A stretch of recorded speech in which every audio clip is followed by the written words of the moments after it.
The Wolf Queen, Book 7. From the pen of Inzolicus, 2nd century sage, 3e 125.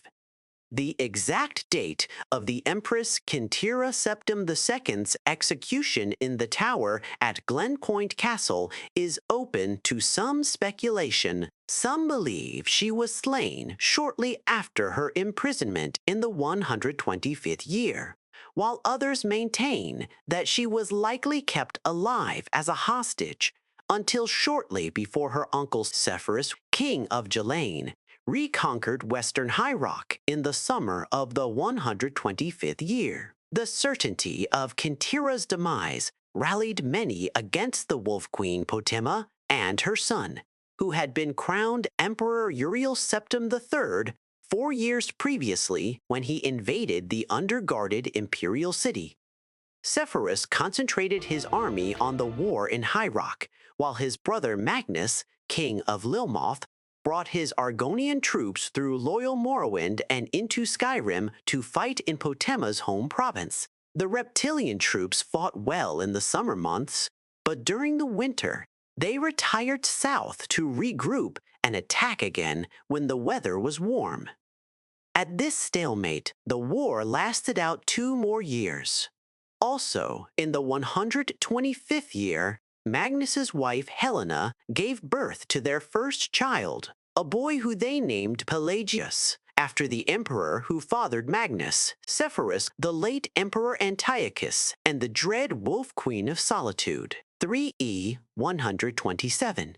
Potema sat on soft silk cushions in the warm grass in front of her tent and watched the sun rise over the dark woods on the other side of the meadow. It was a peculiarly vibrant morning, typical of Skyrim summertide. The high chirrup of insects buzzed all around her, and the sky surged with thousands of fallowing birds, rolling over one another and forming a multitude of patterns. Nature was unaware of the war coming to Falkenstar, she surmised. "Your Highness, a message from the army in Hammerfell," said one of her maids, bringing in a courier. He was breathing hard, stained with sweat and mud, evidence of a long, fast ride over many, many miles. "My queen," said the courier, looking to the ground, "I bring grave news of your son, the emperor. He met your brother King Sepphoris's army in Hammerfell in the countryside of Ichidog, and there did battle. You would be proud, for he fought well, but in the end, the imperial army was defeated, and your son, our emperor, was captured. King Sepphoris is bringing him to Gilane." Potema listened to the news, scowling. "That clumsy fool," she said at last. Potema stood up and strolled into camp, where the men were arming themselves, preparing for battle. Long ago, the soldiers understood that their lady did not stand on ceremony, and she would prefer that they work rather than salute her. Lord Vakin was ahead of her, already meeting with the commander of the battle mages, discussing last-minute strategy. "My queen," said the courier who had been following her, "what are you going to do?" "I'm going to win this battle with Magnus, despite his superior position holding the ruins of Codmenthus Castle," said Potema. "And then, when I know what Sepphoris means to do with the emperor, I'll respond accordingly. If there's a ransom to be paid, I'll pay it. If there's a prison exchange needed, so be it. Now, please, bath yourself and rest, and try not to get in the way of the war." "It's not an ideal scenario," said Lord Vakin when Potema had entered the commander's tent. "If we attack the castle from the west, we'll be running directly into the fire from their mages and archers. If we come from the east, we'll be going through swamps, and the Argonians do better in that type of environment than we do. A lot better. What about the north and south? Just hills, correct?" "Very steep hills, Your Highness," said the commander. "We should post bowmen there, but we'll be too vulnerable putting out the majority of our force." "So it's the swamp," said Potema. and added pragmatically, "Unless we withdraw and wait for them to come out before fighting. If we wait, Sepphoris will have his army here from High Rock, and we'll be trapped between the two of them," said Lord Vulcan. "Not a preferable situation." "I'll talk to the troops," said the commander. "Try to prepare them for the swamp attack." "No," said Potema. "I'll speak to them." In full battle gear, the soldiers gathered in the center of camp. They were a motley collection of men and women, Cyrodiils, Nords, Bretons, and Dunmer, young bloods and old veterans, the sons and daughters of nobles, shopkeepers, serfs, priests, prostitutes, farmers, academics, adventurers. All of them under the banner of the Red Diamond, the symbol of the imperial family of Tamriel. "My children," Potema said, her voice ringing out, hanging in the still morning mist. "We have fought in many battles together, over mountaintops and beachheads, through forests and deserts. I have seen great acts of valor from each one of you, which does my heart proud. I have also seen dirty fighting, backstabbing, cruel and wanton feats of savagery, which pleases me equally well. For you are all warriors."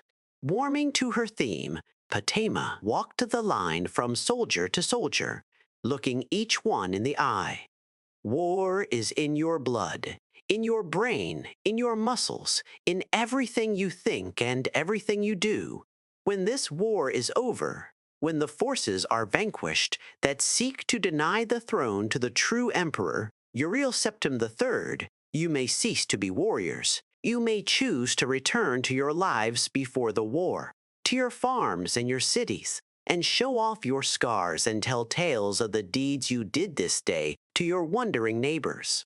But on this day, make no mistake, you are warriors. You are war." She could see her words were working. All around her, bloodshot eyes were focusing on the slaughter to come, arms tensing around weapons. She continued in her loudest cry, "And you will move through the swamplands like an unstoppable power from the blackest part of oblivion, and you will rip the scales from the reptilian things in Cogmenthist Castle. You are warriors, and you need not only fight, you must win. You must win."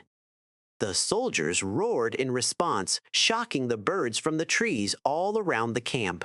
From a vantage point on the hills to the south, Potema and Lord Vulcan had excellent views of the battle as it raged. It looked like two swarms of two colors of insect moving back and forth over a clump of dirt, which was the castle ruins. Occasionally, a burst of flame or a cloud of acid from one of the mages would flicker over the battle, arresting their attention, but hour after hour, the fighting seemed like nothing but chaos. "A rider approaches," said Lord Vulcan, breaking the silence. The young Redguard woman was wearing the crest of Ghislaine, but carried a white flag. Potema allowed her to approach. Like the courier from the morning, the rider was well travel-worn. "Your Highness," she said, out of breath, "I have been sent from your brother, my Lord King Sepphoris, to bring you dire news. Your son Uriel was captured in Ichidag on the field in battle, and from there transported to Ghislaine." "I know all this," said Potema scornfully. "I have couriers of my own. You can tell your master that after I've won this battle, I'll pay whatever ransom or exchange." "Your Highness, an angry crowd met the caravan your son was in before it made it to Ghislaine," the rider said quickly. "Your son is dead. He had been burned to death within his carriage. He is dead." Potema turned from the young woman and looked down at the battle. Her soldiers were going to win. Magnus's army was in retreat. "One other item of news, Your Highness," said the rider. "King Sepphoris is being proclaimed emperor." Potema did not look at the woman. Her army was celebrating their victory.